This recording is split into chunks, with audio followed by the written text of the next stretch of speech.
Jack, Yo. I feel like we're going to debate a bit this episode. We've already slightly discussed. I've got plans to call you an idiot. You've got plans to rage bait me. So I'm thinking... Wouldn't call it that. Yo, I'm thinking... what are you thinking? Listen, right, we're not getting into it now, but there's no way you believe the shit that's about to come out of your mouth. So, let's start in somewhere where I don't think we will debate. Let's have a nice opening.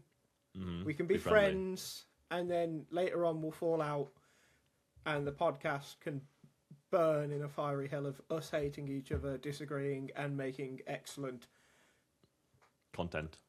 Podcast vision. Yes. It's like television, but... Anyway, FaZe have removed Neo. They've finally made a change, except it's just not the change... Well, no, actually, I mean, it is a change. It's I think a change they needed, but just not the first one, I don't think. I mean, does it... In that sense, I was going to ask you opinions on it, but in that sense, does it... When you need to make this many changes, does it matter which one comes first? In all seriousness. No, but like I think Neo could stand behind anyone and just like, what does he do right now? He just goes, "Nice guys." He's like a Robban. He doesn't do anything. Like he's just a mascot. Like the coaching change isn't going to fix FaZe. You know, as you're aware, they need to lynch their IGL and they need to hire sign a new AWPer. At least. And even then, that's clutching at straws. Yeah, you've still then got Jacob to contend with, and the fact that Twist is like still playing on a bad config or whatever bullshit excuse he's going to come out with soon. But no, okay. So you say this. Bad hair day. You say this, but producer Charlie, if you could just pull up the karrigan interview from the Blast Open Rotterdam Media Day, and scroll down to the first question, please, because there's a couple of things I wanted to go through about this. Yeah. So the first question is just asking about the departure and why they decided to move on. And karrigan said, "It kind of came as a surprise to all of us because we're this close to the major, but I think FaZe explains what direction they wanted to go and try and figure out a permanent solution. I think it's more a signal in some way to tell the players that they're safer now, but we need better results." He then says, "I don't think per se Neo was a problem with a team that's just not performed, yada, yada, yada." And producer Charlie, if you could go down to the next question for me. What a nothing burger interview, by the way. Oh, yeah, absolutely. But so, whoever did the interview then asked about the connection with the coach and that it was an organisational decision. So he asked about the relationship. And he says some bullshit about them being friends or whatever. And then he says for the permanent coach, because Groovy will be standing in for Rotterdam, or for the foreseeable. He says for the permanent coach, FaZe is probably looking at someone who maybe has more experience, can be more structured and harder. I can believe that some of the attributes that FaZe may be looking at are those that Philip could lack, Philip being Neo, but it's also hard to figure out your coaching style when it's your first gig within a team that came from winning, came to a new game, did great, and then did really bad. And then producer Charlie is a final one, just the third question for me, please. karrigan then gets asked about whether he'll be involved with the decision-making process. And he says, obviously, FaZe wants me to have a talk once they've narrowed down the coaches they want. They still believe it's important that the coach and strong vocal IGL like me are on the same page.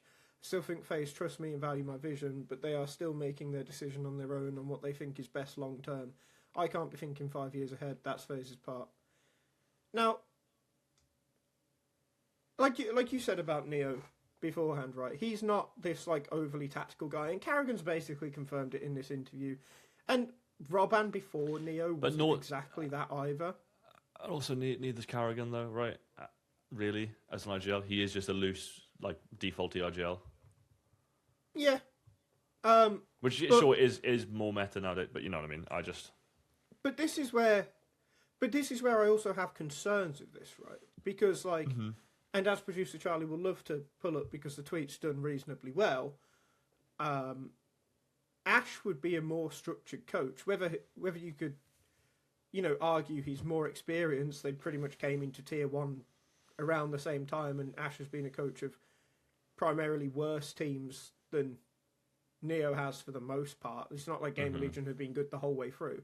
But Ash would be that more structured coach that's maybe a bit harder. And he makes sense, right? He's the type of coach that you'd want to see move to a team like FaZe, providing that FaZe get better. So in that sense, if they're looking to bring in someone more structured and they're thinking about the long-term future past karrigan, then maybe starting with the coach is good.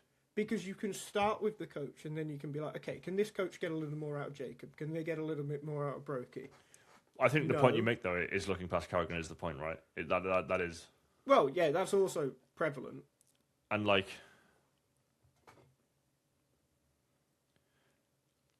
I feel like the IGL and the coach should kind of, sort of come as a package, right? But especially in a situation like FaZe is, like... From the outside, like, whatever their system is it's 80% karrigan, at least. Do you know what I mean? Yeah.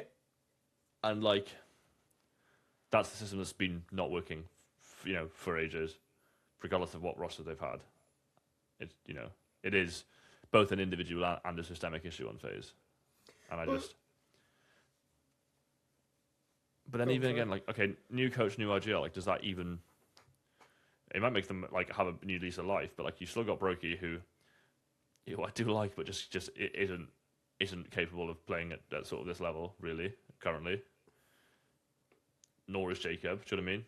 Twist will get it back, right? But like, should he be RGLing? I don't think so. Like that's always never went well on Liquid, right? So this is like part of my concern, right? So okay, let's say they get Ash. Let's just use Ash as the basis for this. Mm-hmm. And he works on the system a bit, and we see Brokey start to perform a little better, which I think actually at this point is less likely than seeing Jacob perform a bit better. But Jacob does a bit better as well. But the whole time, like, the calling's like, it's just slightly off. They've got a better structure, but the calling's slightly off. And then it comes out that karrigan's not particularly fond of this new structure. It interrupts the way he wants to call. Well, what do you do then, right? Because both of us agree that karrigan should be out the door. Like, at this point, like, I think people have slowly been coming around to this, because at the end of it, like, he's karrigan. Well, yeah, like but just because he's... People don't want to criticise karrigan, but people have slowly been coming around to the fact that, actually, that this team is outdated. A lot of that is down to karrigan, and this has been a long time for them to fix issues that, like, hasn't happened. So then if you're looking that far into the future, karrigan's what, 35? Well, then you've got to sack him off. And also, it is a game about shooting people, and he just doesn't... Well, there's also that part. Like, yeah, he has his map where he just carries for some reason, right? But then, like, by and large, he's just fucking useless. He's like actually a bot. Yeah. And that's not, like, not saying he's never been good. He obviously was. He was a fucking star player back in his heyday. But, like... Bro, yeah, you are 35. It's all right. You don't have to be, And I compare him to Apex, right? Who is still performing reasonably well and calling rings around karrigan. Someone who is way more experienced as an IGL, right? Fallen is playing far more selflessly. And still, I would check the stats, but I think he's still definitely outperforming karrigan anyway. And he's playing basically just suicide entry roles. It just seems like you at least... You have the chance of getting someone who can shoot back, even if their calling is different. You have a chance of someone who can play the game properly. Do you know what I mean? Yeah. I just think as well, like, this is all within, like, this is all in best case scenario. The best case scenario that Brokey plays a bit better and Jacob plays a bit better, and like karrigan works with this heightened structure, or maybe doesn't work with this heightened structure. Well, then who do you get rid of? Like, because Brokey needs to play a lot better to justify his place. Jacob realistically needs to be a lot better to justify his place. And karrigan, like, how long do you justify karrigan for? Well, they just don't have an aggressive star as well. Like again, and this is kind of karrigan's system of late round T-side, like, suicide entry, and then just give it to the three best players in the world, three best clutchers to clutch the round. Well, you've only got one of them. He's also not the best anymore. And you're still trying to play the same way? Do you know what I mean? It's like, when someone does like they follow a recipe and they're like, oh, I replaced the oil with applesauce and it didn't work. what's wrong with this recipe? You know, that's why you can't do the same thing with different ingredients and call it the same fucking thing. Do you know what I mean? Sorry, producer Charlie is just flicking through the FaZe ratings. It's just fucking atrocious, man. Jacob is so bad. And once again, I'd like to go back to the fact that multiple dickheads during Budapest told me that Jacob was now fine and he'd adapted to Tier 1 and he'll be really good in 2026. You'll see. Fuck off, How about today? Just fuck off. I really hope Brokey can be good again. Because he's just fun. He's just nice and good, but he just can't shoot. Brokey is the one that, out of the 3 players we think probably need to go, like, that you'd want him to get better, because there is an AWPer deficit in the world. Yeah, deficit in the world. But then, I just, like, you know, it's like, okay, you get to the end of the year and things have upticked, but, like, not enough for you to not want to make 2 changes still. Which 2 do you make at that point? Let's say karrigan is right. You're gonna get. Let's theory craft quickly before we do the intro. You're gonna get JL because he's gonna be about at some point. Doesn't solve the problem at all. Just horrendous role balance. You just get him. But he's right, very for FaZe. Fun. Very FaZe. And then who's our gelling? So Brokey's good. Frozen's good again. Frozen's still good, but Frozen's like a 1.4 rated. He's donk 2. JL's there for vibes and shit. Brokey's good again. Twist and what? Who? ZTR? I just feel like, I mean, ZTR's shit. I feel like the only one that's really going to be that valuable for FaZe in the future is karrigan. Because, like, even with Krabeni, right? Like, they've already said that Coolio does most of the tactics work for Foot. Like, Krabeni's just a fucking puppet. The Hally method. Yeah, except this one actually works. This one works, yeah. So I just don't know what you do for FaZe. Like, I agree with the logic. If it's on the basis that they are thinking of, like, we bring in a coach and this coach will be here for years, great. But in that instance, you give the fucking coach control. If that coach then says in fucking even 3 months' time, right, if they bring in a coach for whatever the event is after Rotterdam, and that coach gets to the end of Cologne, if FaZe even qualify, and is like, look, this Brokey guy's a fucking bum, this Jacob guy's a fucking bum, karrigan is, like, actually just doesn't understand the meta anymore, fucking bump him off. Well, I think it does look good that FaZe management are making these decisions, and it's not a team, you know, leading the decision. Well, I think at that point you give the coach full control. As you should. Honestly. Should we roll the intro and then actually do the show? Because it's been. I have one more point. Go on. I'm going to go back save to it, something save it for the after. Get more watch time. Come on. All right, roll the fucking intro.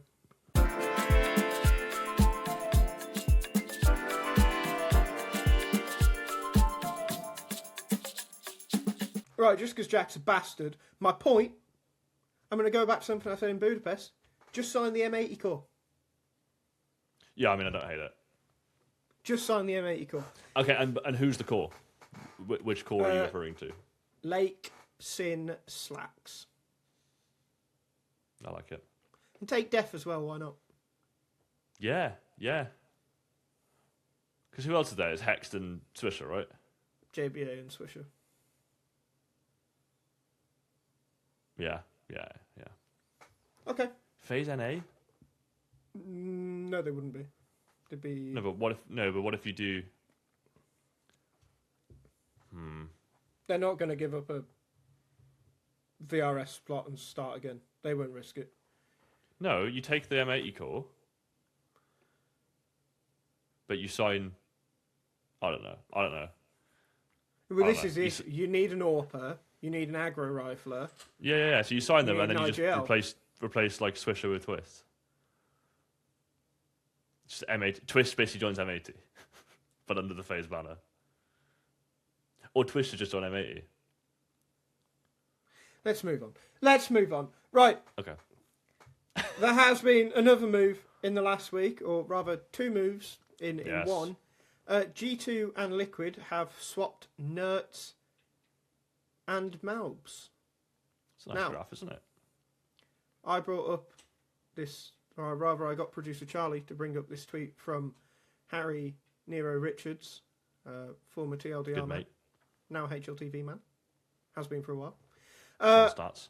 And he put out a graph, as he typically does. He is obsessed with graphs, and it shows how Nertz and malbs haven't exactly had the best time since Nico left G2 in malbs' case, and Nertz moved to Liquid. But what he does say is that there is a reason to hope that these moves will help out, because Nertz and Mattis is a very nice aggressive duo, and Elysian malbs are a very nice aggressive duo. That in malbs going to Liquid gives them a better bomb site entry, and Nertz going to G2 gives them an actual like playmaking star, which they've lacked. Yes, but what does it actually give Liquid? What's the reason this Well, move happened, Sam? This is the other. Well, actually, the reason this move's happened is because malbs made it happen. Because he's still not happy with how things went down regarding Nico and Munacy. But I didn't say that. Say that. The Liquid reason, and therefore the reason that everyone who doesn't listen to what I just said on the podcast, and obviously it is a big reason as well, is that Liquid were not going to make the major with a European core, which Nertz, although not European, because of the mix of players, means that Liquid were a European team, and malbs being a Guatemalan puts Liquid back in the Americas region, which sees them not just qualify for the major, but have something like a 96% chance to have a Stage 2 invite. So I have 2 points here, okay? Go ahead. As a Liquid GM, if I'm Joker Steve, fair enough, right? You're a big fucking org, you need to be at the major, I don't blame them. However... No, I don't blame them at all. What the fuck is VRS that this can happen? Yeah, so I did the story for this. I've no issue with it Liquid doing it, because that's the fucking rules that they're playing by. No, they absolutely should do it. But it absolutely is an issue that this is allowed to happen. Yeah, I wrote the story for this in the newsletter, and I just said, like, you really have to feel for the teams who were in contention to take the last America spot, or last couple of America spots that now have one less spot available to them because they've been knocked down by Liquid magically appearing. And I think the solution for it is difficult, but I came up with two potential ones, in that one would be if your change changes the core of your team or the region of your team, then you just should rescind have a invites. huge... You just can't get invites for the next, or a penalty, yeah, if that's what you're saying. You should have a huge VRS point penalty, for one, which means that you actually have to go and then, in most cases, compete within that region. You know, Liquid would suddenly have to start attending Fragadelphias and some bumfuck nowhere fucking South American tournaments that exist. So there's that. Or, and I'm not sure which option I like more, is that, okay, so the cutoff for the major is early April, right? Like, let's say it's April 6th. It is April 6th, that's correct. Is it actually? That's good. Yeah, well done. Maybe there's a regional lock 2 months prior to that.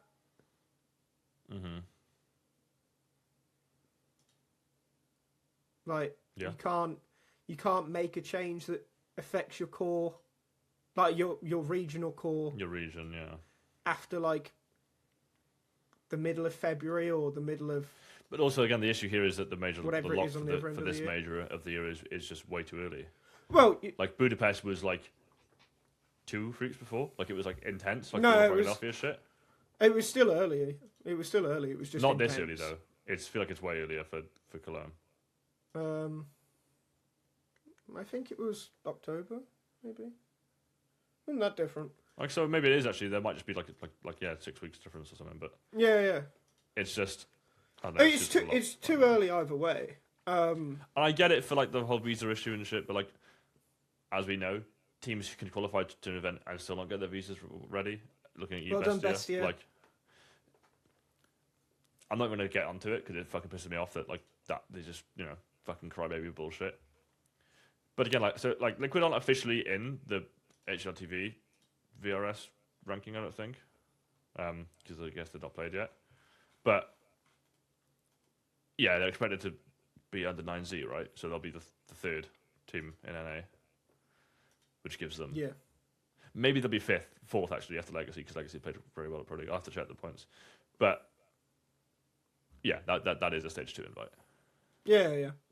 And it like, I think that Liquid will be the last team that gets to change their region. 3 weeks before the cutoff, 2 weeks before the cutoff, whatever it is. Like I do think they'll be the last one. But let's talk about the moves themselves. Where do you want to start? Do you want to start Liquid or G2? I'd like to start with Nertz, I guess. So I guess we say with G2. You go ahead. Yeah, I mean, downswinging performance since Liquid, right? I think it's been an open secret that he wasn't particularly happy on that team, right? And may not have who would be leave numerous times. Who would be exactly? His peak is very, very good. We all know that, right? I think his peak is kind of like Molodoy's peak in that. So I was writing the deep dive, and I was getting his numbers on his last 3 teams, and like, so if I tell you Liquid is 1.05 and Heroic is 1.11, what do you think his time on Ents was? Don't get it up, Charlie. I don't know. 118. It was literally like 1.13. Like, he's one of those players where, like Molodoy, his like impact is like visibly just better than his rating suggests. So yeah, I think if they can get him back to Ents levels, which I think he will also be happy being on a team with Heavy God. He's been trying to get on G2 for a while. Obviously, he's playing under Sora as well, right? Again, playing under Sora as well, which will help. I think that's really good. I think, like I said earlier, like G2 having a better playmaker is good, but it doesn't exactly fix the other issues with G2, does it? Like, I think if you look at their rifle and by firepower that, do you mean the AWPing? No, there's other ones as well. But like, if you look at their rifle firepower, Mattis, Heavy God, Nertz is as good as very good. Is as good as like. I'd say it could even be the 3rd best in the world across the board. I mean, like Spirit have 2 players in Tanier and Donk. Falcons have 2 players in Nico and Kaisuke. It's only really Vitality that have like 3 like elite riflers. Yeah. So this is so good, man. Yeah. So in that sense, it's great. But then, okay, you've got an Orpa who is very inconsistent. That when he's on looks incredible, but when he's off, he's just terrible. And an IGL who actually who was willing to step up and become a captain, but not to be to sacrifice himself in order to become a leader. And that is also a problem. That. And again, that might have been because malbs in rotator spots was just not good because he's apparently brain deficient or something. And maybe that changes with Nertz. But if it doesn't, they'll improve, but it won't be by much. They'll make more playoffs on the virtue of higher firepower, considering they already get close. But they won't push further than that. There'll be a quarterfinal at best team. Because the calling won't be supportive enough or just won't be there, and some bias is still bad. Sure, I mean, I think Hunter's been honestly fine as an IGL.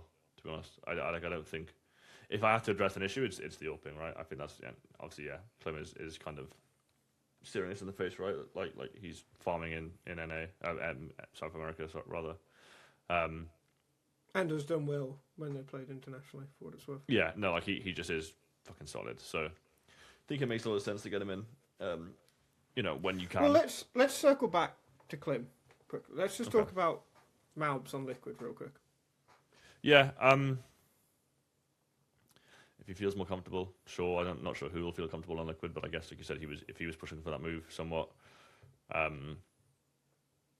He came up in the Americas, should we say, right? And he was like very, very good there. Obviously, that is because it's a weaker region, right? I think we all can acknowledge that. But yeah, I think he'll do just fine. Really, I think he'll be better than he has been since Nico left. But I don't think Malbs will ever reach the potential that people thought he might have. But in the same sense, I'm not sure he needs to. Like, Elige, No. okay, he's not as good as Nico, but if you're getting, like, something close to the Malbs alongside Nico, that is an improvement. And Liquid do need someone that likes to be traded more. They have needed that for a while.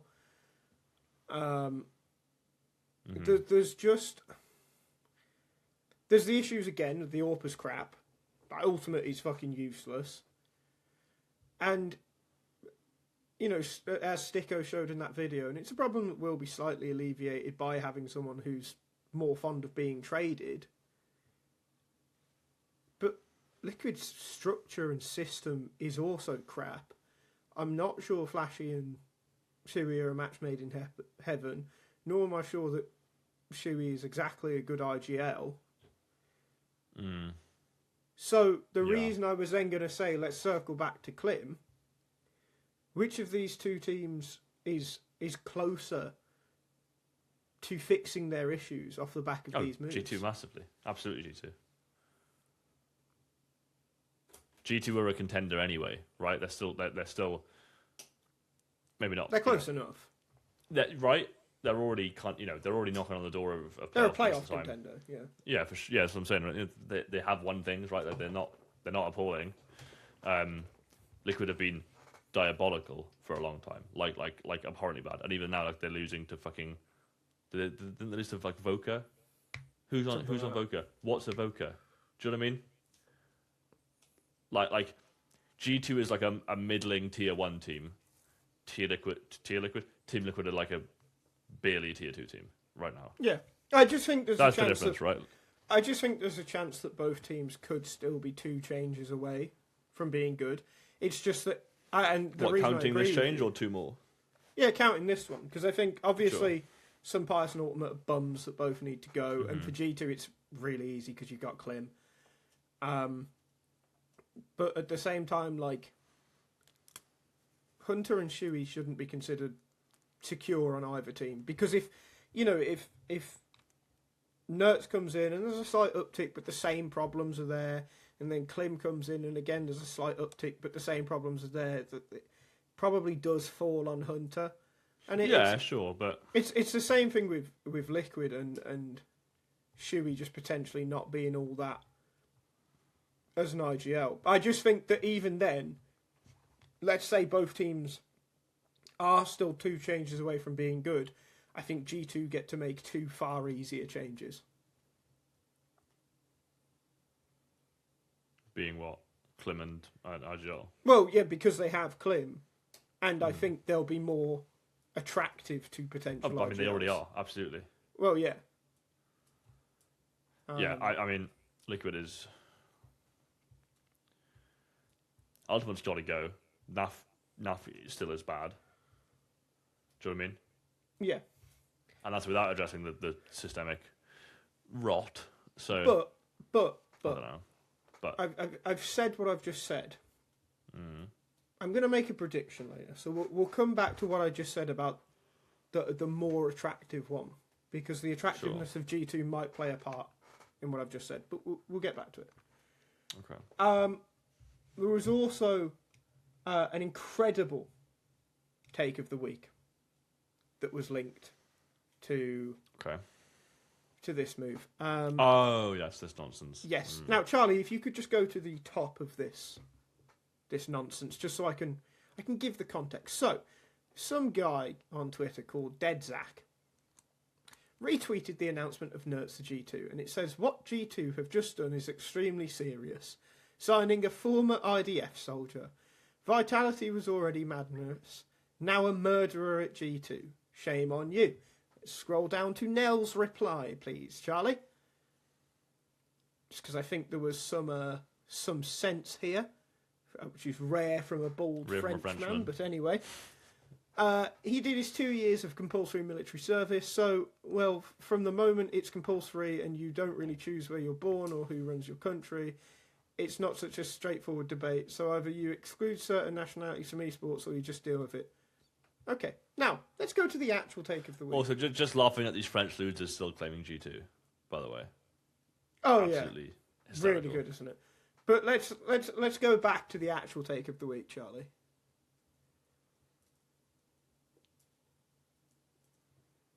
Which is a Marto swag. reply to that tweet from @MartoSwag, who said Israelis can simply refuse and go to prison for 3 months. Would you choose prison for 3 months or participating in genocide for 2 years? Legality doesn't override morality. Genuinely. Now, we include a lot of take of the weeks on this. Some are good. It's just a good take. Some are bad. Some are someone saying something funny. This is fucking brain dead. I'm going to make it clear, right?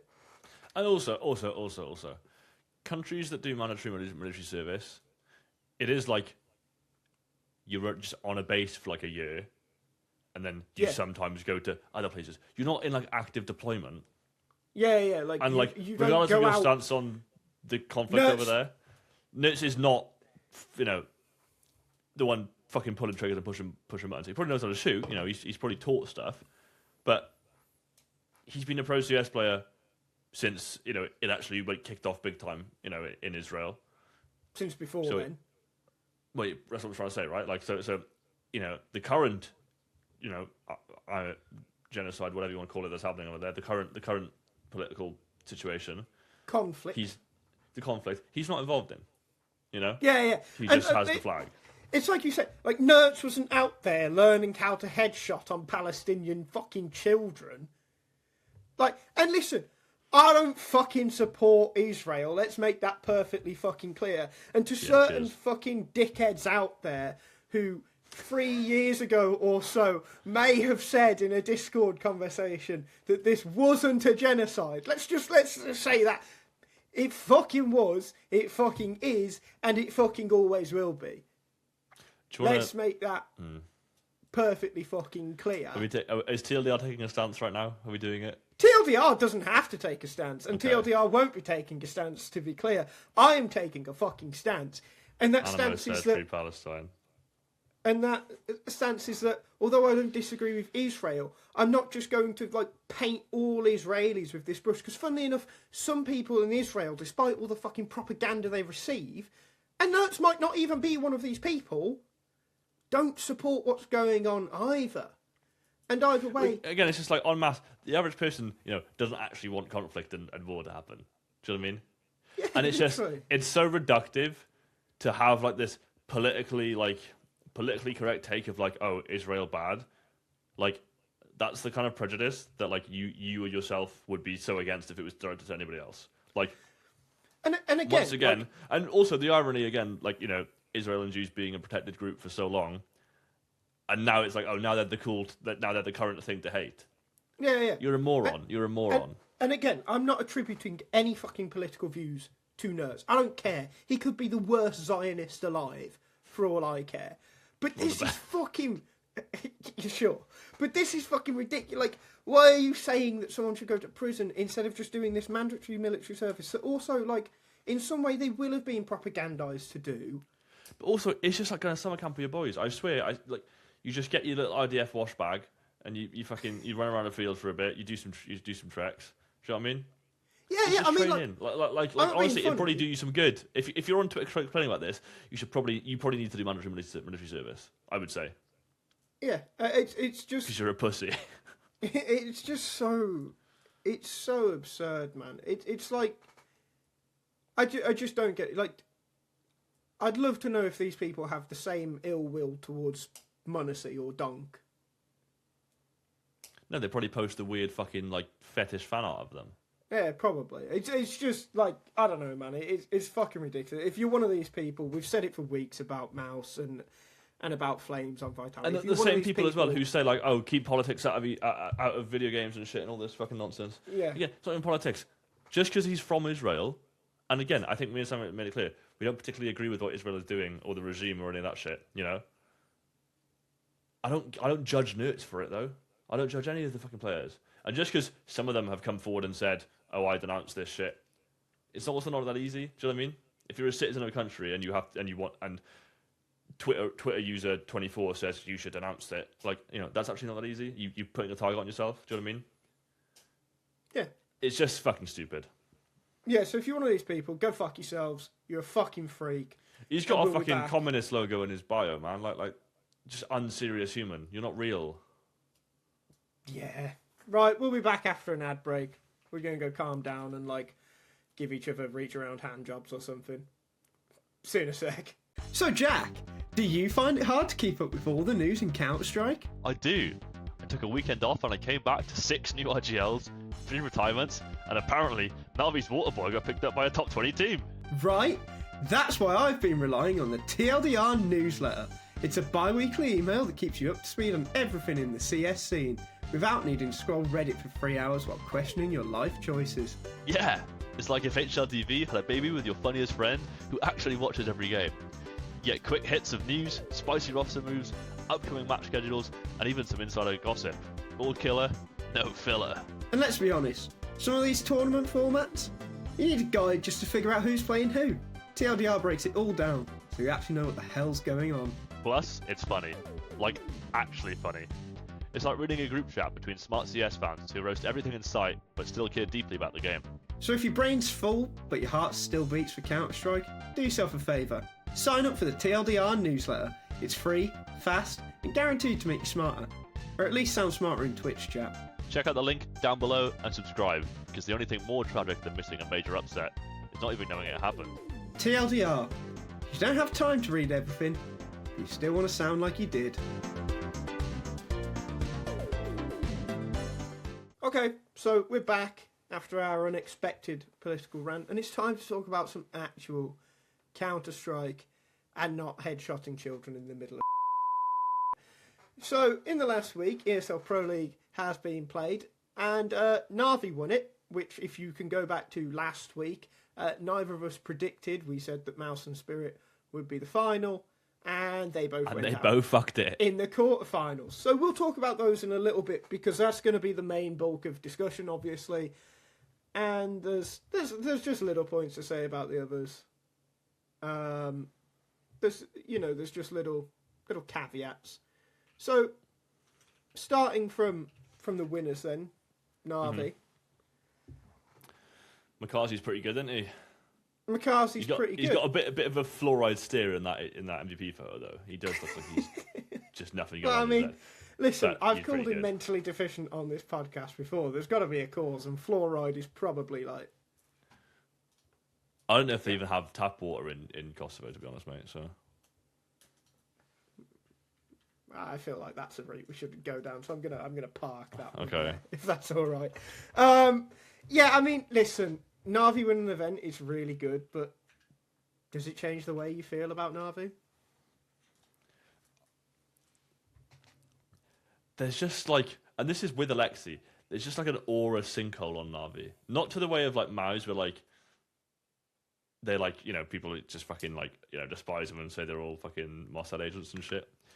But I just can't care about Navi. They just even when they're winning, they just look miserable and fucking sad and just like it's such a struggle for them to play the video game. Well, I think it's just one of those as well, where it's like It looks painful for them to win. like there is things to like about Navi, because when Wonderful's on, he's great. I think Elliot tweeted that in that final there was 14 1vx's and Wonderful was responsible for half of them.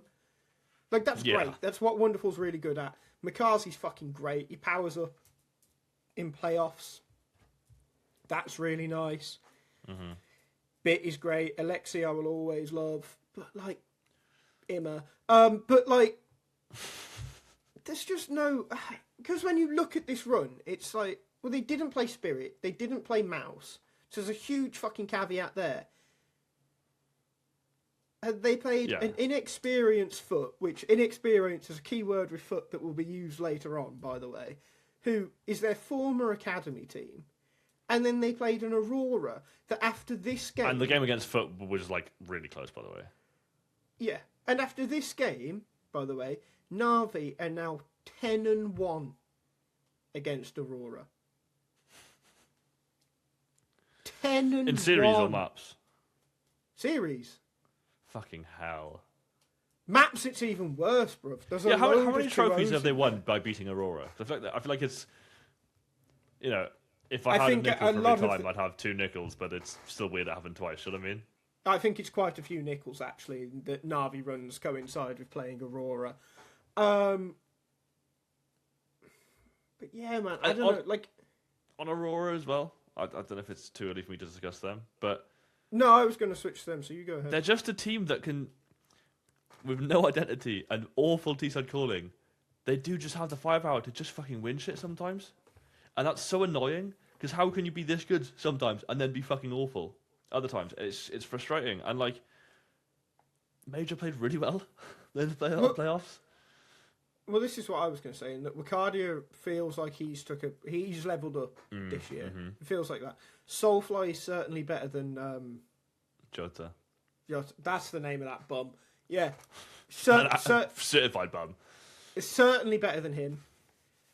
And they do have the firepower to push themselves further. And also, it can't be understated how good the return of Anubis has been for them. That is a ridiculously good map for them. I want to say Aurora's win rate on Anubis is something like fucking 86% or something like that. It's an insane win rate. Like, it's so crazy how good they are at that map. And that is really, really helping them. But then you get to... Like, if you actually compare these two map pools between Aurora and NAVI, like, it looks pretty good for Aurora. But then you get to it, and the IGL diff is just so great because Major just isn't that good of a caller that it doesn't matter anyway. So it's like, okay, you know, Aurora will be better because Anubis is in the map pool, but they're still fucking limited. It was just a final, though, that we're like... Again, I struggle to watch Navi anyway, right? And also, look how close Anubis was, right? I know it's an unbalanced map, but, like, your home map and, like, you just won it, that's not a good sign, do you know what I mean? And it seemed from the rest of the series, they did basically get stomped. I just can't care about Aurora, and I've said this for a while, and I feel kind of bad about it. I can't... Watching their games is just boring. Yeah. There's just nothing exciting about it. And Counter-Strike, it's meant to be an exciting game. Well, it's fun when they're on, like, Ancient and Makazi just runs around murdering people. That's good. No, like, again, Navi, like, are still more interesting than Aurora. But I find both teams boring. This was, like, the two most boring teams in the final. Yeah. Anyone else would have made this more interesting. And I guess we can segue that to the semi-final teams who lost but played pretty well. Yeah, I mean, I did also... Yeah. I did also want to say that I think it really does give weight to how bad of a map Anubis is, so that it can push Aurora, a team with an infamously bad IGL, this much further. Fuck Anubis. All my hobies. Hate Anubis. Your hobies. Did I say hobies? All my homies. I think you said hobies. Did I? Hobies. They're all the people I find under the thing. bridge. They're all the people I find under the bridge and I give food and drugs to. Okay. Well, listen, the hobies, they need their drugs. It keeps them going through the harsh winter nights under bridges in the middle of England. Terrible place to be. Yeah, right. It's not good. It's not good. Well, at least I don't live in bumfuck nowhere, Wales, though. Anyway. The remainder of the top four in this event. Very exciting. Very nice. Very nice to see, and obviously, okay, the Fallen missing playoffs wasn't announced until later on, and Paravision went out in stage 1. But if you said at the start of this event that Astralis and Foot were going to be in the top 4, I'd be fucking buzzing. This is great. Yeah. It's just the other two teams, really, that win it. They beat fucking Spirit and Mouse to get there. Like, this is really the good. ancient map in the Charlotte Spirit game. I've never seen Donk be so hard countered. Oh yeah, he did not. He just didn't get a not chance. have a good series. And like, as you can see, you know, friend of the podcast, our boy Fuzzy was just fucking frying. Like he was in just flow state. He is really good. Mate, and I'm just glad that he's fucking on the team properly. While we're on flow state, Fuzzy, fucking hell, the Dust 2 pistol round, right? When they go through the smoke, and like I think he insta kills. Yeah, I think he insta-kills Donk, is who he insta-kills, and Tania just shoots his entire Glock magazine, Fuzi just turns around, and then turns back around, one-taps him and another guy. Like, one of the funniest fucking clips. You must just know it's doomed from them. On that, actually, Elmer Puddy put out a video of why Spirit lost, and it's really interesting. I really recommend going to watch it. It's only about... Did he say what I'm saying, 10 minutes basically? Did he shut down Donk? Well, that basically, like, Spirit kind of allowed it to happen. There was a round later on in Dust 2 where Fuzi's on the ramp with an AWP, and Spirit and just gets to keep repeaking. Spirit is setting up for an egg sec, and Shiro's ready to flash, but just as he goes to flash, Zontix is like, "Oh, you've still got the bomb." Turns around, gets the bomb off Shiro, which fucks up the flash timing. So Donk dies. Fuzi at that point is obviously, you know, like he's unpeaking because he's rechambering the AWP, and doesn't even get flashed anyway. Peeks out, kills, let's say Shiro was coming up short after that. It was whoever was fourth in. And then peeks back round and kills some guy. What do people call it? They call that Gandalf, don't they? We call it Get Right. It kills another guy there, and it's like, yeah, it's just... the Spirit just fucking fell apart through this, like, small bullshit that just allowed Fuzi to fucking fry. But so the point I actually wanted to say about Astralis is that I feel like at this tournament we've seen what peak level Astralis can be. Which is, you know, probably honestly, a top 14. Respect to Astralis. They've managed to flip me from an Astralis hater to an Astralis fan within two signings, like with those two signings. I mean, they did sign your mate. No, and I'm a little bit biased. I'd always support him, but actually, like, I want them to win shit, not just because of him. Like, they're just quite a fun team now. Do you know what I mean? Steer's had an uptick since this iteration. Yabi's still kind of buns. Ryu, I don't know how you can say it properly. He's really good. And yeah, and also, you know, screaming at your coach, shut the fuck up, I think is really based and awesome. Really good. Yeah, it's good. If you haven't seen that. It's good. But okay. But I guess the team they beat for third place are also pretty good. That's no, let's just stick with Astralis for a second, right? Is there more to say? Because we mentioned the current peak. I think it would take a lot for them to push past it. It would certainly be a roster move. We would probably both agree on that. So how frequently do you think they can hit this peak, and what does it mean at a better attended tournament? Because remember, like, Vitality and Falcons obviously weren't here. Furia with Fallen were out of it. Paravision went out early. Spirit and Mouse, like, I think even with what we're going to discuss in a little bit, we're still off their typical level. Like, how consistently can they hit this, in your opinion?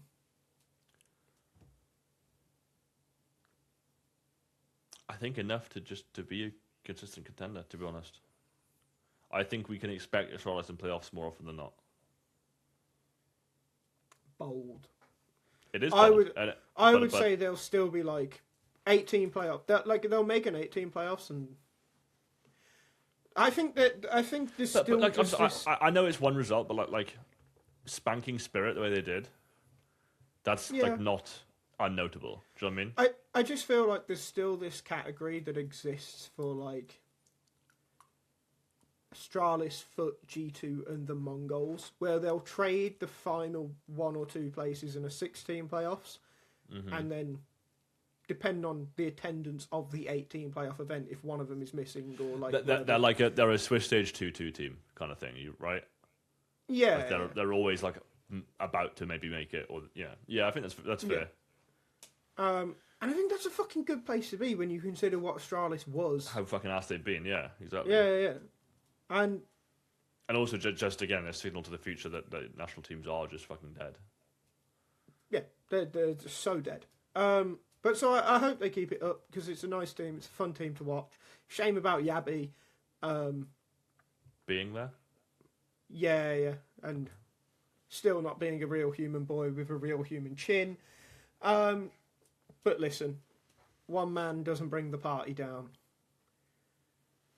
Foot as well, I think showed continued growth, and they're scary. They just did exactly what I hoped for them. Like Foot are scary. I'm at a point with Foot where I don't know what their ceiling is because they're a team that feels like they're growing so much that like even the how do you get 2-0 by Freedom Max and then stomp and then maybe not stomp but then you beat Mouse in the playoffs. Yeah, and I think like even that did we pull up the B-Trams tweet last week where it talks about how Foot get blown out and Paravision get better? Yeah. With time, Foot in a bad game, how much they perform, right? Yeah. Yeah, and in time that isn't going to be an issue for Foot. I'm pretty confident of that. So it's like, how good can this team be if they stick together? They're also they're just far more momentum, not momentum based, but they just clearly benefit from the momentum more than a Paravision is a slow burn team, right? These guys, if someone runs out against double entry, they're winning the next 3 rounds, be just off the high of it. Do you know what I mean? Well, I just think as well, like in that category of the 4 teams that we previously mentioned, I think Foot are the biggest candidates to escape that category, even with Nertz going to G2 to the upper echelon. Yeah. I mean, experience is something that people sort of tout as this like magical thing when signing like shit players. Like, oh, he's experienced. It's like, yeah, but he's not held a gun for fucking 3 months or whatever. But like for a young team, like experience will just make them better, and especially like getting to the playoffs. And it sounds silly, people like them, right? If the crowd's kind of behind you a lot, that also helps you improve, right? And it's a big reason, whether they'll admit it or not, why Maui struggle so much. No one fucking wants to see them win. Well, A, it's the crowd, and B, there's getting experience and then there's using experience, and it's something that I don't think Mouse have ever done. I don't think Mouse have ever learned to use their experience. No. Whereas it seems like every time we see Foot, they're better. Yeah. That's the interesting bit is sooner or later they're going to win something. I think is what you can expect. I think on that, by the end of the year you could see a world where Foot, and this is on the caveat that neither team makes changes, and obviously like at least one of these teams is going to make changes. Mm-hmm. But by the end of the year, if things stayed the same way, I would expect Foot to be better than Mouse. I'd certainly be happier about that, to be honest. Well, yeah. Okay, let's move on. On that note, though, Dickel messaged me during the Foot NAVI semi-final. Brilliant. Okay. And he just said, "How much do you think Cranberry's buyout is?" And he messaged me the same thing, and I looked at it, and I was busy during that semi-final. I looked at it, I was like, "Who the fuck is Cranberry?" Yeah. And then I realised who he meant, and I was like, "Oh, okay." And then explained the previously mentioned Coolio thing doing the tactics, and Dickel was like, "Oh, that's a shame. He's bloody good though." And you know what, Dickel? Cranberry is bloody good, especially with a bit of vodka. Just want to point that out there. See, it's a good drink. It's a decent drink. Okay. Anyway, Legacy. We said last week that regression to the mean would hit them hard, and indeed it did. They had a very strange quarterfinal. We're not going to talk about quite fun. Yeah, we're not going to talk about the Mongols. For what it's worth, but their quarterfinal versus Aurora was fucking odd, by the way. So it starts, if I remember right, it started, so 4-0 start to Legacy on Dust 2. They win 4 CT rounds. They did a lot of stuff. Aurora then won 19 rounds in a row, I think it was. I think they then go 6-0 up on Overpass. Maybe, yeah. I think it's 6. 6-0 up on Overpass. Legacy then win 12 rounds in a row. Aurora get 2 more, and Legacy close out the map. And then Aurora win 13-6 to close it out on Inferno.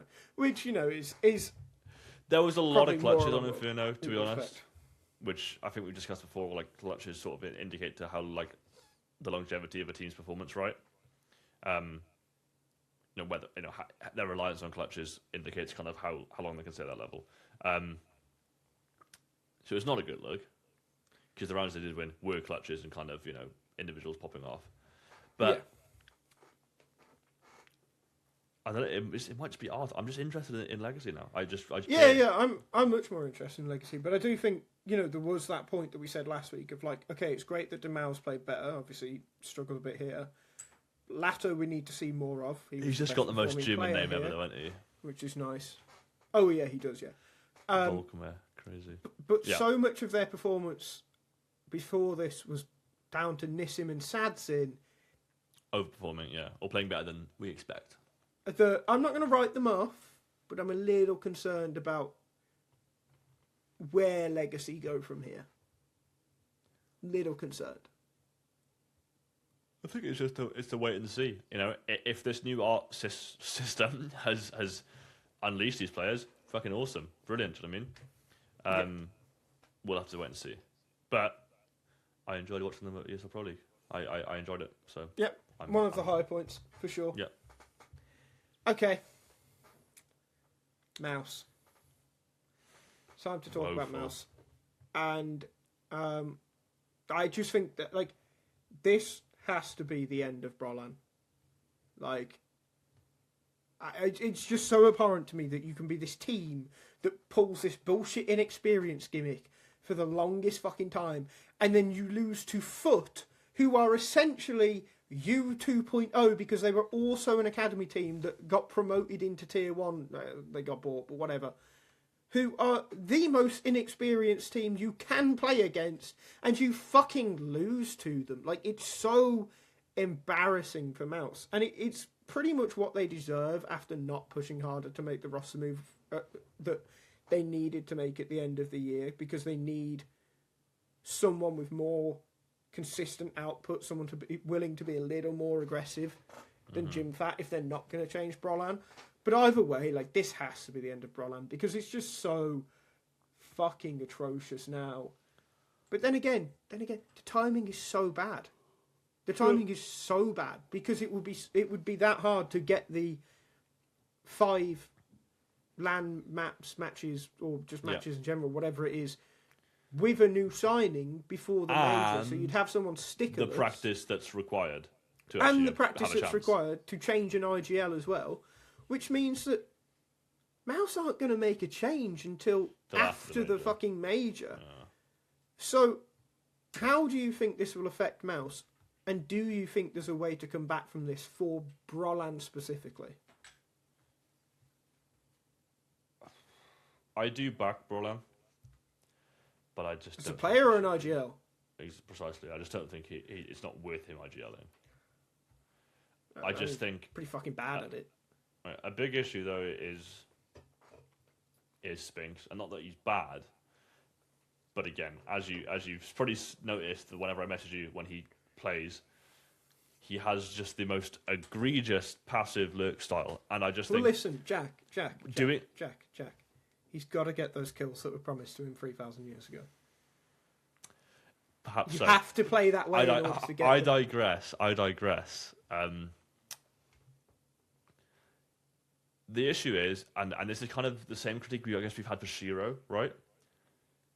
Being a passive player is fine if things are going well, but you have to be able to fucking drop the gas just a little bit to be a bit more assertive if your teammates around the map aren't getting the picks.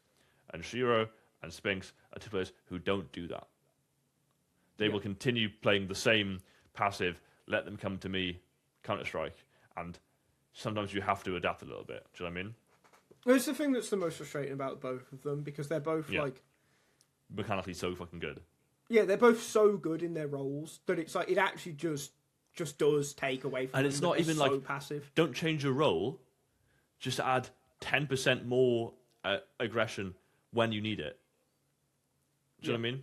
And like you said, also, like Spinks and Spiro, they just get played out of rounds because they're just not assertive enough. Yeah, and also like the complete passive nature of Spinks. Also, I was going to say Hertz. The complete passive nature of Spinks also hurts someone like Jimfat, Yeah. who is, you know, one of the more passive lurky players himself, which for another YouTube video to watch after this, Ash recently made a fantastic video on lurking in which he talks about Jimfat. Consider watching it. Don't know why I've done an ad for Ash there, but yeah. Get on the show. Yeah, good. It would be nice, wouldn't it? Anyway, so yeah, Spinks does in some way hurt Mouse, but there's a slightly bigger issue for Mouse right now. Now, Luz Raposa, who may or may not be a friend of this podcast, I'm not sure. I feel like he should have been on it at some point when Elliot and Logan were running it, maybe. But He can still be a friend. He might just not be on the podcast. But, you know, good I guy. would consider him a friend of TLDR. He isn't followed by TLDR. Ego him. Yeah, ego him, producer Charlie. But anyway. Honestly, I don't even know if I follow him. So, sorry, Les, but I enjoy your graphs. Luz has been making a name for himself in recent years, making little graphs in Counter-Strike. He did that And having lovely hair. A while ago. He does have very luscious locks. Yeah. But he also is doing some good work at the moment for Ready.gg. And he posted some data regarding Mouse. And on this graph, for the audio listeners out there, as we can see, there are 5 players on this graph. They are coloured, AWPer, Star, Rifler, Second Star, Support, and Hard Support. Don't laugh at that. At least 3 of them are white, bro. At least 3. But yeah. Okay. All right. And you would expect, based on the axes, is that the plural of axis? Axises?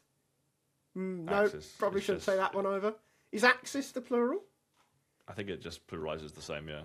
Does Axes. it? Right. Axes. It's axes. Axes, right. So the axes are round swing per map and dual swing per map. Dual swing is Luz's own nonsense stat that's actually quite sensical. It's quite good. That the star should be in the top right.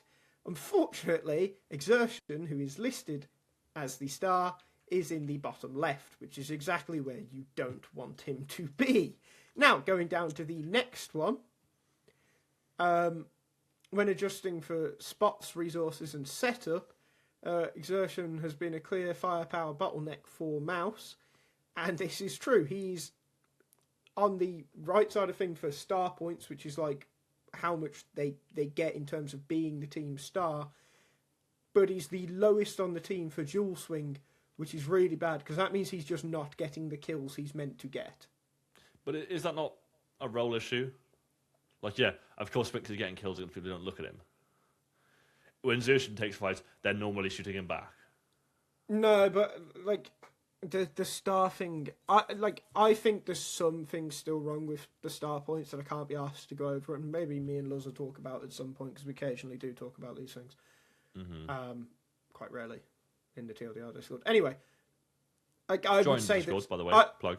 Yeah, join the Discord. I would say that Spinks should be the one listed as the main star. But even then, even if you have, like, Producer Charlie, can you please keep it on the middle fucking table and stop fucking scrolling about, you little ADHD freak. Yeah. Fucking take your fancy meth and stop touching your scroll wheel. Anyway. Right. So I would argue that Spinks should be the main star and Exertion should be the second star. But even then, like, that dual swing is fucking rough. That is rough. Based on how dual swing works, like, that is rough. Because he is not getting the kills that he should be getting in his roles. And compared to similar players. That's the problem there. I'm sorry, just for the layman, me. Minus 25% dual swing means he's losing 1 in 4 duels that he should win. Is that how it works? So it's something like that, yeah. Okay. Yeah. Well, that's bad. Yeah. Yeah. It's but really then, not of good.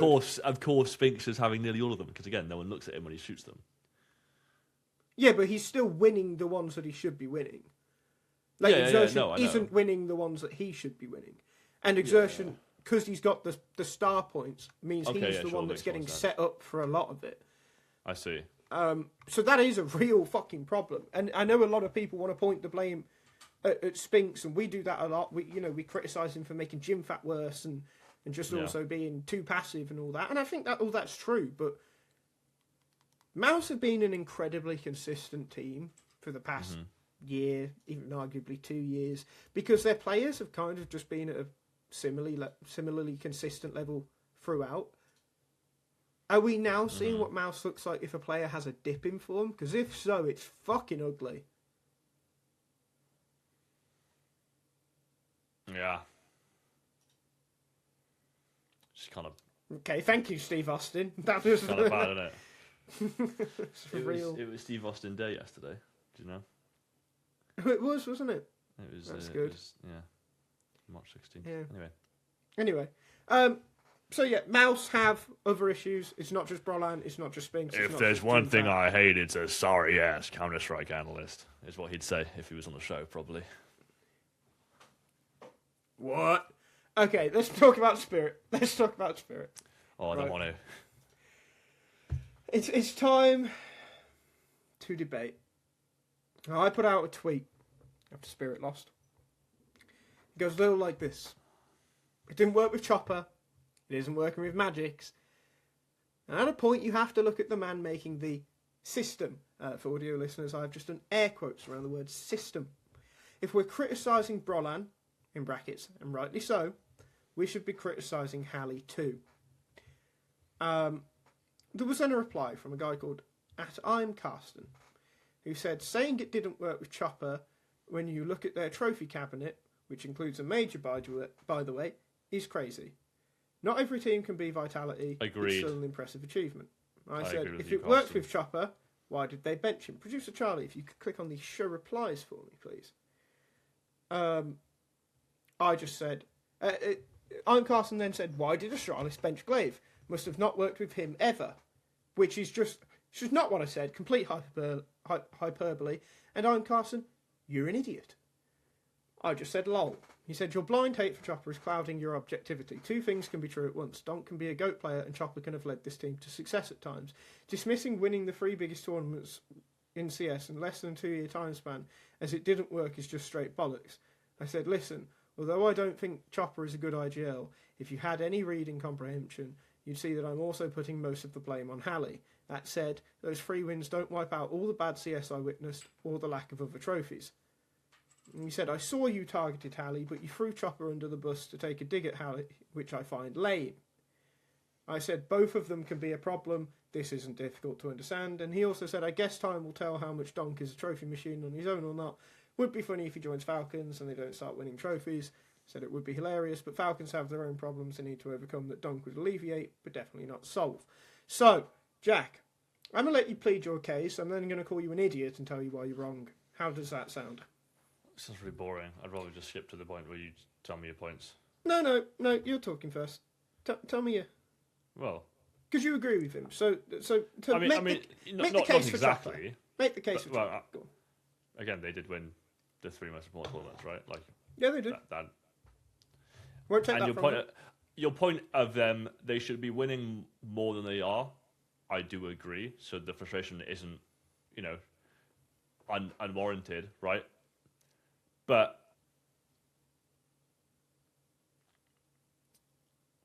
I would say it's just, I don't know. The Hally criticism I can deal with. I don't think it was fair for Chopper. If you're going to ask why did they remove Chopper, not Hally, maybe some of the players would rather have Hally. Maybe Donk feels comfortable with Hally. I kind of think Chopper wanted to go as well, but I also do think Hally is obviously like a father figure or whatever. But sorry, yeah, exactly right. Because he came up with Espada was the team before they all joined Spirit, and that was like with Patsy and Siren. So he's played a lot of experience with young players and stuff, bringing them into Tier 1, right? And I think he's fairly respected within that sort of ecosystem of players, right? Yeah, but again, like Spirit haven't gotten better without him. In fact, I would say they have gotten worse since Magix returned and took over the RGL duties, which shouldn't surprise anyone because he's not an RGL. But is there another option on the market? Probably not.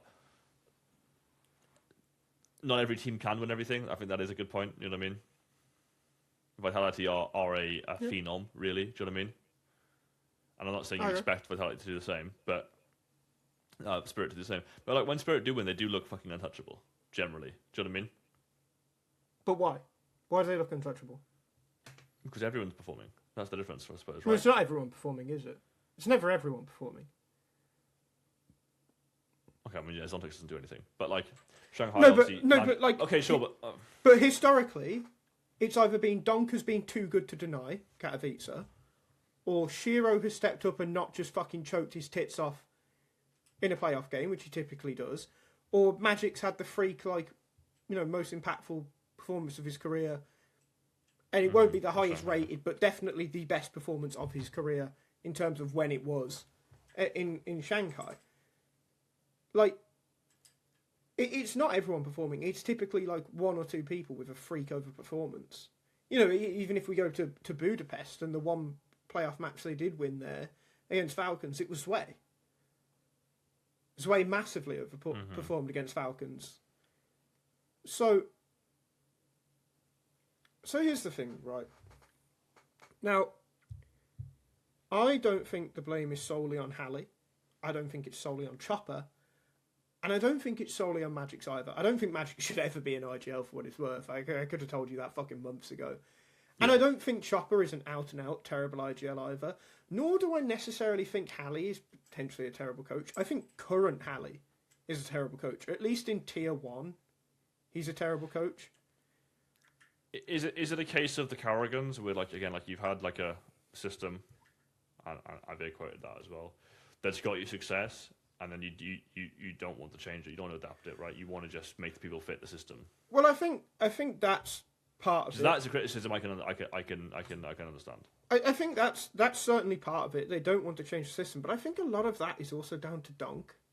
I think donk inadvertently and completely unintentionally, like, it's not his fault at all. Like, he's more a tool, and that tool is ultimately in some way to blame, is that neither Hally nor Chopper, and obviously not Magic's, are actually smart enough to effectively use donk, and that donk is so good, and they're so fortunate to have him, that they put everything into him, and it makes everyone else worse to the point that they actually just can't be consistent because the system is too focused on donk.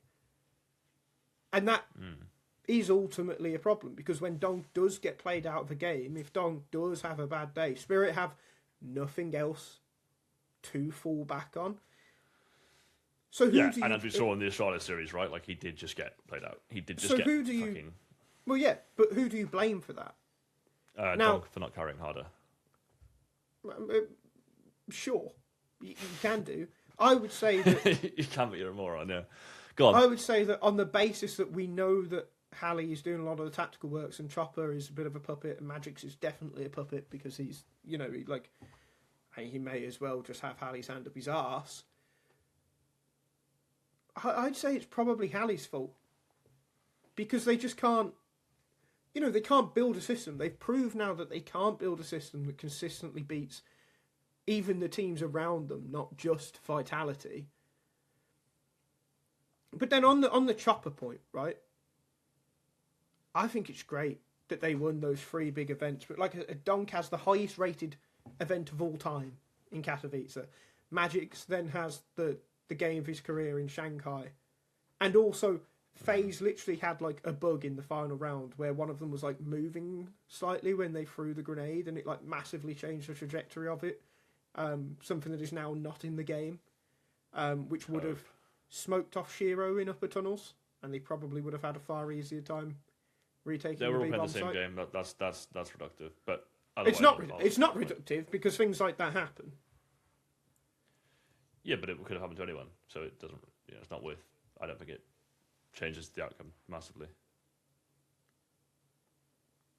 Well, maybe of a round, but it sends the game to overtime in a map where FaZe had serious momentum. It can massively change the outcome of that.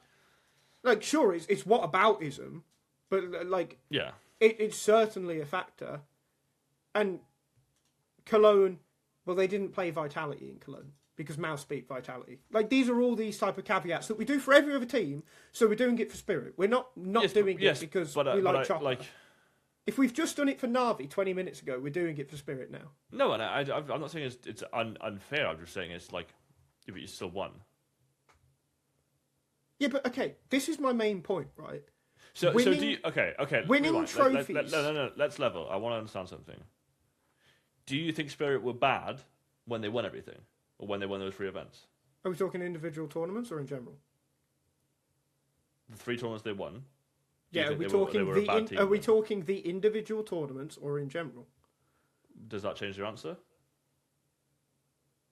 Yes and no. Explain yourself.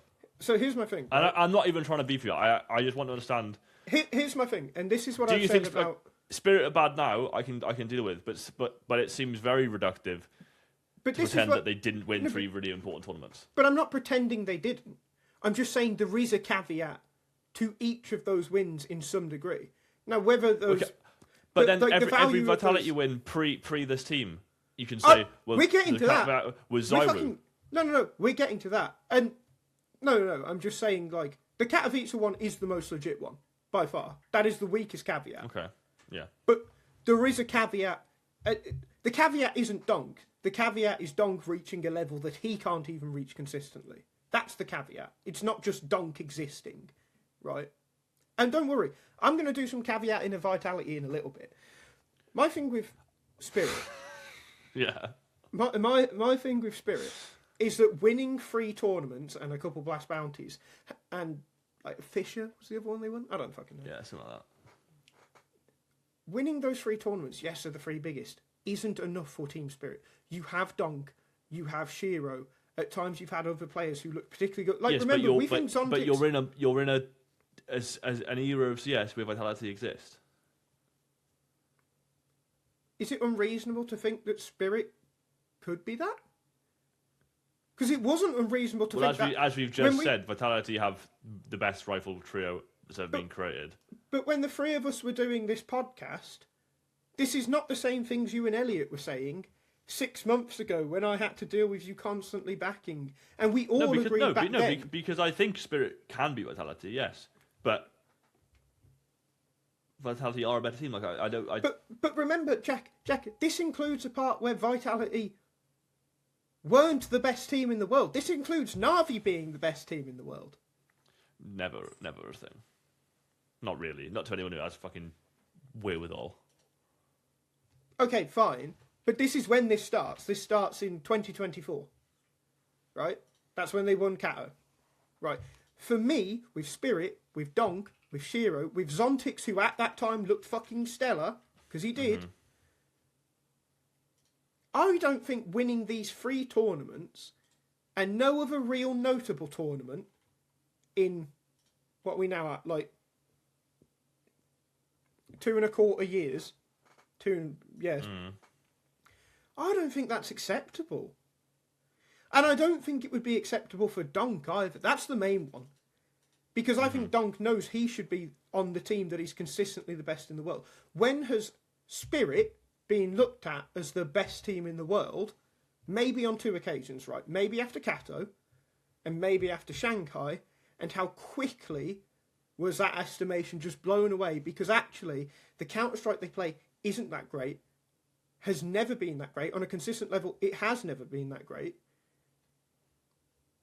And this has been my thing. This is why I don't think Chopper was a great IGL, because I've also seen so many times, just quickly, I've also seen so many times in the games that Spirit lost where, and this isn't Hally at this point, you can't blame Hally for this at this point, because he hasn't called a fucking timeout, which isn't the issue I'm saying, where Chopper has just repeatedly run Spirit into a brick wall. I mean, go back to the fucking Budapest semi-final against Vitality. How many fucking failed A-splits was there on Mirage that had the exact same look? That's the crazy part. The exact same look to them. They were the exact same rounds, and each time Flames just fucked them.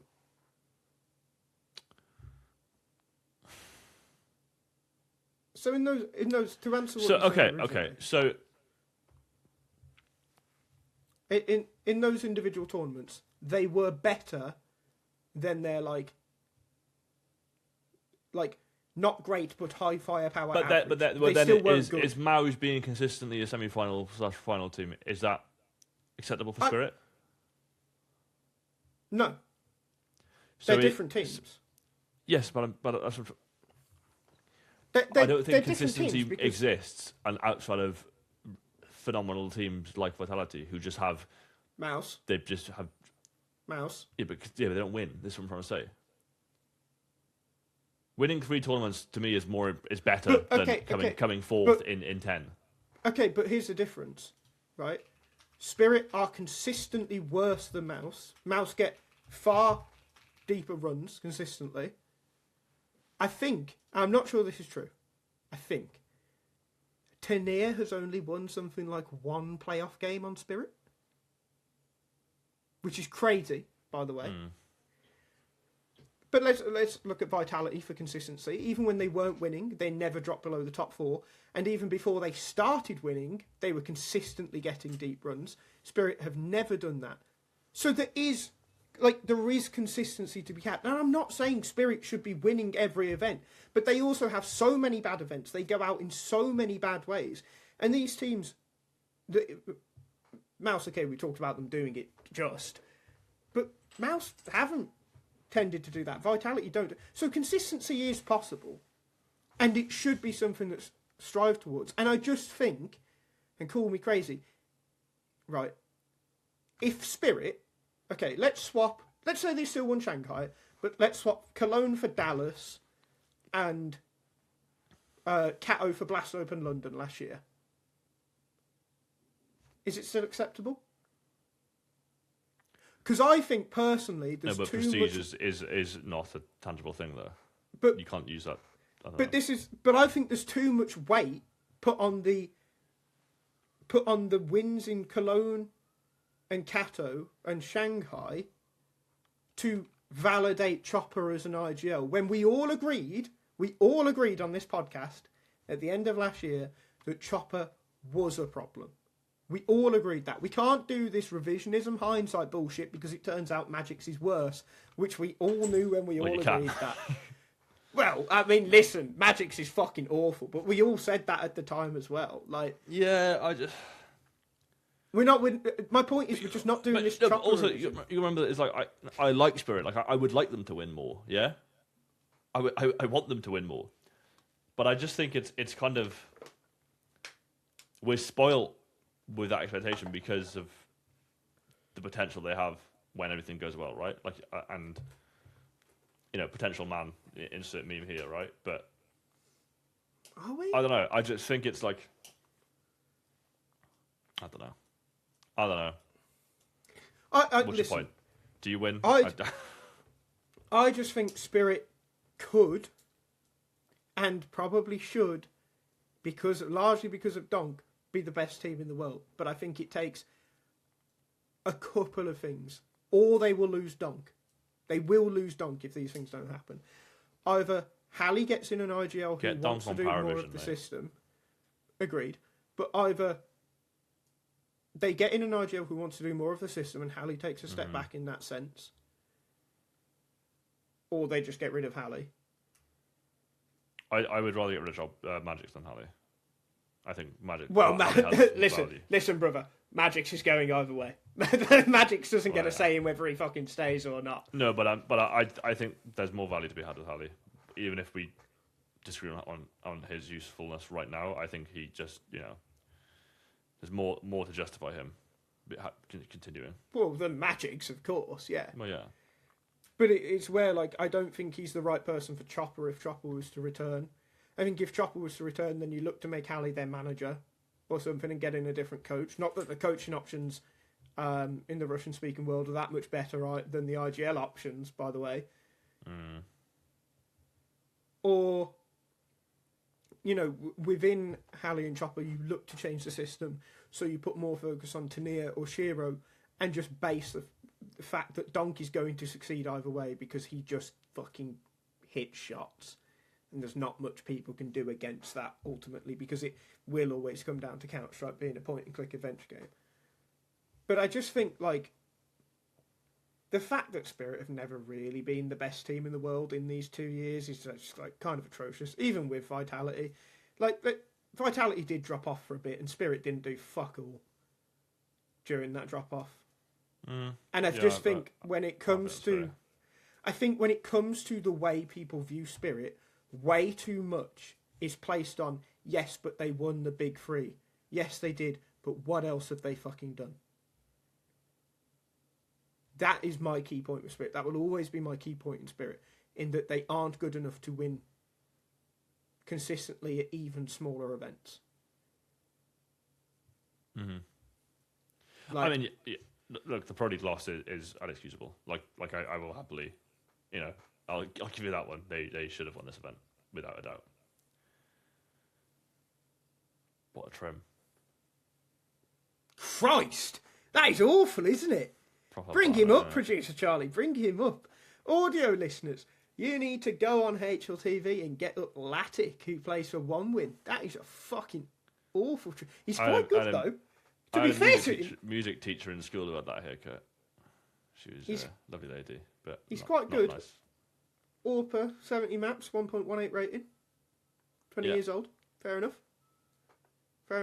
Anyway, should we move on to the final point? Is there another point? Very sure. You've bored me with this fucking Spirit debacle. Kind of not Spirit. Well, listen, you poked the bear. I did no such poking. You decided you wanted to debate, and I said, just say your shit, man. And you're like, no, argue.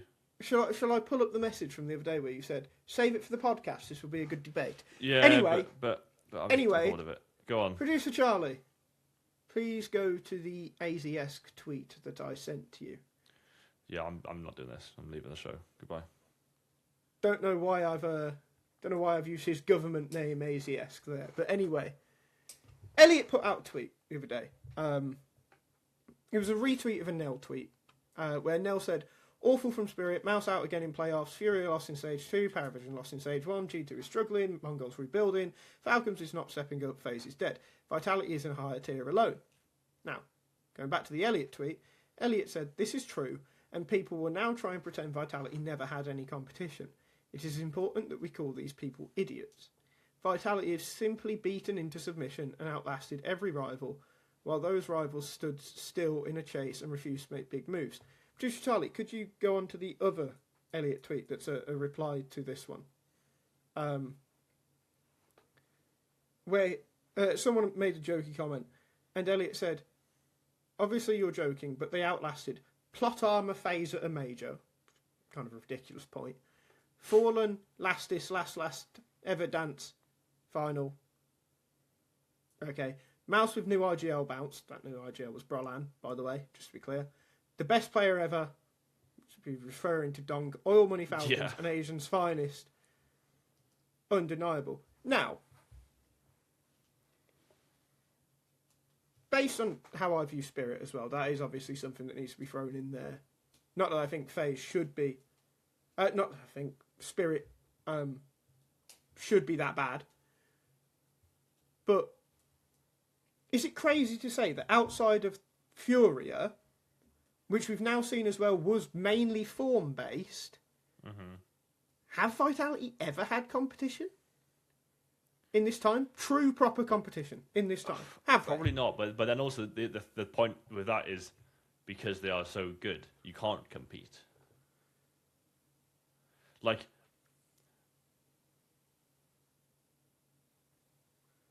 I don't think any of the teams underneath them did anything wrong as such. Obviously, they did make mistakes and shit, but is G2 the competition? Is that the point we're making? Yeah, G2, one of the teams that beat them. Who have they actually lost to in a final? G2 and Furia, and that's it. Yeah. Which were both, again, like, performance peaks. Yeah. So, but my point is that, okay, we're saying Asia's finest, right? The Mongols were never a competitor, so I don't know why we're bringing the Plot Armor FaZe at a major. But we're not doing that one either. Let's be clear, we're not doing that. Spirit, as we've just said, haven't actually been equipped to take down Vitality, but I think they're the most reasonable one to. Mouse with new Falcons, RGL, right? I guess Falcons have been the team that had the potential to beat them. I think Mouse with new RGL bounce is also ridiculous to call it. That's like yeah. New RGL bounce is like new manager bounce in football. Like it's simply not real. Yeah, that's nonsense. Reported, self-report. And even then, like whatever, because bringing in a new RGL probably wouldn't fix the gym fat Spinks issue. No. The best player ever. Okay, we spoke about Spirit. Furia, a lot of that was form. They did beat Vitality, but Vitality soon got back on top and have since put them in their place in Kato. Yeah. And Oil Money Falcons. Well, Oil Money Falcons Krakow. haven't actually... Yes, sorry. Haven't actually, like, made the final change they need to make. Mm. So I think in that sense, like, you can say they outlasted them. And you can say that the other teams, refused to make the big moves. But I don't think a lot of these teams even tried. And I don't want to take away the Vitality era by saying that the other teams aren't good enough. But I don't think... But in one sense, they aren't good enough. And I don't think that's down to Vitality. Do you think it could be a chance of a case of like the Astralis era where like it only really ended because Astralis kind of all got burnt out and they just never really got back to their form? Like I know Vitality is taking precautions for that, but like, is it someone getting like a ridiculous offer? Like, does Rops just get like a blank check from Falcons, right? No, Would he even take it? I don't know. But like, is that what ends Vitality? Is Apex is something I've had enough now? Do you know what I mean? Honestly, no. I feel like this time it will just be like either Spirit find a way to get consistency, or it will just be Falcons. They buy their way in. They either they get gym fat and that works, or it doesn't work and they get a different coach instead of Zonic, or that doesn't work and they get a different IGL instead of Kixan and even more firepower because Nico will be the next IGL of that team. I just don't think Vitality's dominance is actually linked to Vitality at this point being that good, which they are, and more that another team hasn't gone up to match them. And I don't know if that's like crazy to say. Yeah, no, I anything that vindicates Spirit a little bit, I can roll with. Yeah, no, but again, it's like just. They're not as egregious as like when Aurora were really good because everyone else was shit and they benefited from that. Yeah. But it is like the teams who could beat them need everything to go their way to beat them, and every round's a struggle. Do you know what I mean? Whereas Vitality, the game just seems to play into their hands all the time. Yeah. They can have like Mezzi not turn up on a day, or Flames, or even Rops not turn up on the day, and they're still just that much better than these teams. I don't think they wrestled them into submission. I don't think they outlasted them in that sense. I just think it was a one-man race the entire time. Or like everyone else was running with their fucking legs tied together. Whatever like fucking metaphor or whatever bullshit you want to use. Like, yeah, I think it's a bit extreme to say that it's all of this has been down to Vitality. But anyway, to close out the show, Blast Rotterdam will be starting...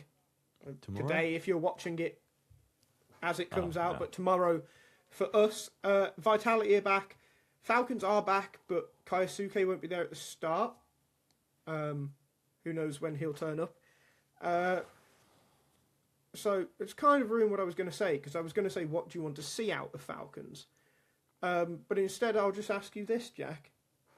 Who's going to win Blast Open Rotterdam, and why is it Vitality? See you next week, guys. What? See you next week, guys. I don't even want to comment on it. Nip, hero, run. Quote this. Is that a bold prediction you're making? On paper,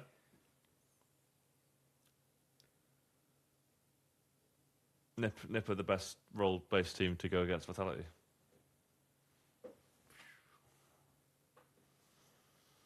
I was going to attempt to make a bold prediction of my own, but that was insane. Right, we're ending the podcast there.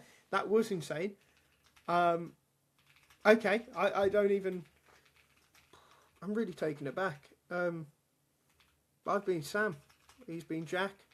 Producer Charlie has been here. He's still got a very itchy finger on that scroll wheel. Been producing. James is making a thumbnail. We'll see you next week. We'll talk about things that happened.